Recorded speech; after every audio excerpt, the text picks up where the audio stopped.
Allora, ora andiamo alla spiegazione della parola congruo. Congruo. Allora, qui c'è dizionario dei sinonimi e dei contrari, però qui la parola congruo non c'è, però ho trovato che congruo, cioè citato congruo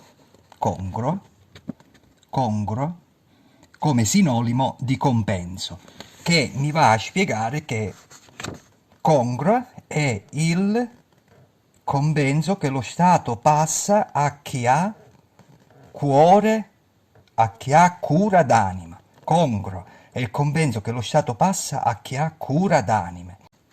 Sinonimo di compenso, comunque. Ora però dice che c'entra? C'entra perché se noi andiamo al dizionario etimologico e andiamo a cercare la parola congrua, vediamo che significa, vediamo che ecco congrua, conveniente, sufficiente, congrua. Quindi una cosa congrua è conveniente, sufficiente. Ora andiamo al sinonimi, al dizionario solo dei sinonimi, perché questo è dei contrari e qua, ripeto, congruo non c'è, ma qua c'è, l'abbiamo trovato, aspetta un po' di sì, ecco, congruo, che significa appropriato, proporzionato, adeguato, adatto, opportuno. Quindi ora noi andiamo dai sinonimi e dei contrari e andiamo a cercare, che ho trovato, adeguato.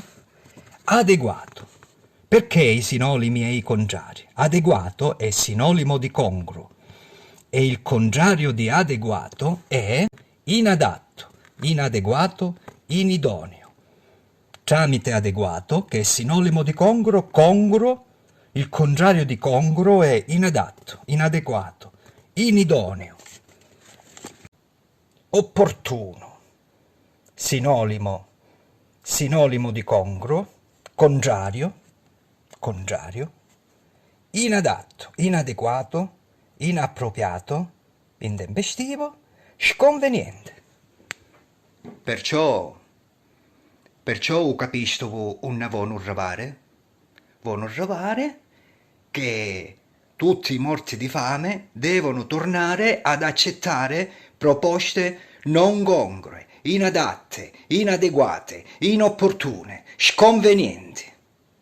Praticamente il lavoro nero di quello però sfruttato, non lavoro nero dove anche tu evadi, anche l'operaio evade e guadagna di più, lavoro nero di quello proprio nero, come in Ivre, se 2-3 euro l'ora.